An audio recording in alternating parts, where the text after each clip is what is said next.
Hello everyone, my name is Kanika and welcome back to Speducation. I know बहुत ज़्यादा gap हो गया है but our next video is here. As you know from the title, आज का हमारा topic है impairment, disability and handicap. So आप लोगों ने अपनी लाइफ में ये तीनों वर्ड्स सुने होंगे, impairment, disability और handicap, और ज़्यादातर लोग जो हैं वो इन तीनों वर्ड्स को इंटरचेंजेबली यूज़ करते हैं. मतलब इम्पेयरमेंट की जगह डिसेबिलिटी बोल दिया, डिसेबिलिटी की जगह इम्पेयरमेंट बोल दिया, हैंडीकैप की जगह इम्पेयरमेंट बोल दिया.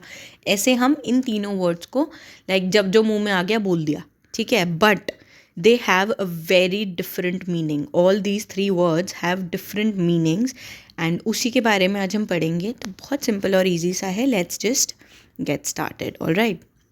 सो our first word is impairment. So when we talk about impairment, so ये जो हमारा वर्ड है ये बेसिकली जो होता है वो होता है, अगर मैं आपको मोटा मोटा बताऊँ और आपको याद रखना है तो ये होता है आपका फिजिकल लेवल पे, ठीक है. एनी लॉस और एबनॉर्मेलिटी ऑफ साइकोलॉजिकल, फिजियोलॉजिकल और एनाटॉमिकल स्ट्रक्चर और फंक्शन. जब आपकी बॉडी में फिजिकल लेवल पे या फिर आपके किसी ऑर्गन के स्ट्रक्चर में, एनाटॉमी में कोई लॉस है, कोई पार्ट में भी मिसिंग है या फिर एबनॉर्मेलिटी है, ठीक है, जैसा नॉर्मली सबका है वैसा नहीं है, उसके स्ट्रक्चर में, basically any problem with the structure और ऑर्गन ऑफ द बॉडी. आपके बॉडी के स्ट्रक्चर में, बॉडी के ऑर्गन में कोई प्रॉब्लम है या फिर कोई पार्ट मिसिंग है.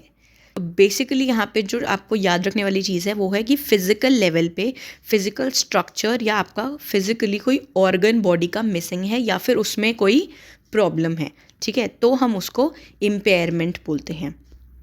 All right. And next term is disability.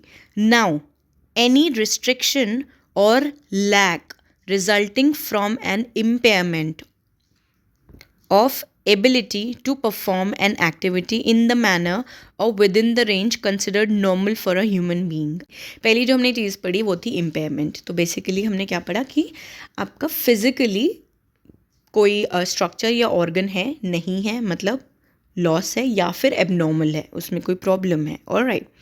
सो उस वजह से, इम्पेयरमेंट की वजह से जब आप रिस्ट्रिक्ट हो जाते हो, बाधित हो जाते हो या फिर कोई एक्टिविटी परफॉर्म करने की जो आपकी क्षमता है उसमें थोड़ी सी कमी आ जाती है, ठीक है, मतलब आपके ऑर्गन ना होने की वजह से या किसी ऑर्गन में प्रॉब्लम होने की वजह से जब आपकी फंक्शनिंग पर अफेक्ट होता है, जब आपकी एक्टिविटी जो आप as a normal human being आप इतना कर सकते थे बट अब क्योंकि आप इम्पेयर्ड हो तो आपकी फंक्शनिंग अफेक्ट हो रही है, तो हम डिसेबल उस पर्सन को बोलते हैं. नाउ वैसे तो हम डिफरेंटली एबल्ड टर्म यूज़ करते हैं बट क्योंकि इस टर्म की बात हो रही है तो मैं आपको इसका मीनिंग समझा रही हूँ. All right. सो यहाँ पे बेसिकली जो देखने वाली चीज़ है वो है फंक्शनल लिमिटेशन. आप लिमिट हो गए हो. लिमिट होना मतलब जैसे कि बंद जाना. अब आप उतना नहीं कर सकते जितना आप कर सकते थे एक नॉर्मल सर्कमस्टेंस में, ठीक है, मतलब अब लिमिट हो गई है, कुछ लिमिट तक ही आप कोई फंक्शन परफॉर्म कर सकते हो, ठीक है.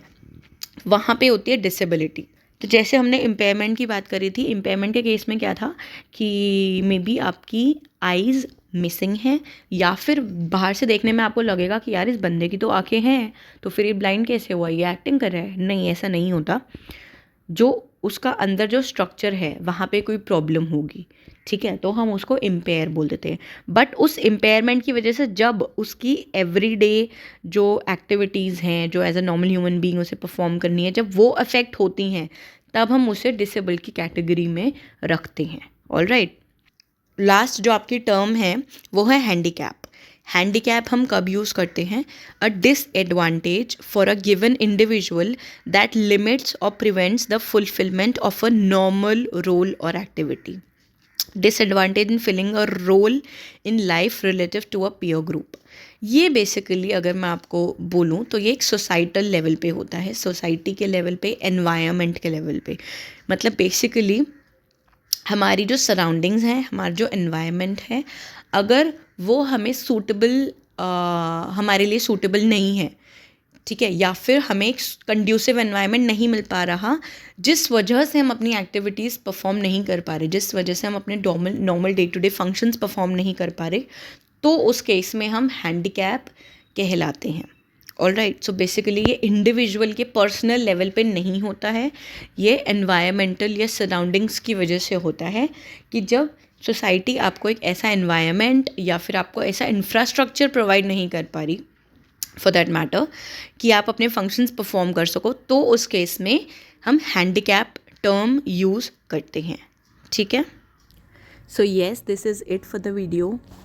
एंड अगर कोई भी सजेशंस हैं, कोई क्वेरीज़ हैं, कोई क्वेश्चंस हैं, तो आप कमेंट सेक्शन में ऑब्वियसली पूछ सकते हो या बता सकते हो। बाकी वीडियोस भी आप चेकआउट कर सकते हो। It will surely help you. And bye bye, take care.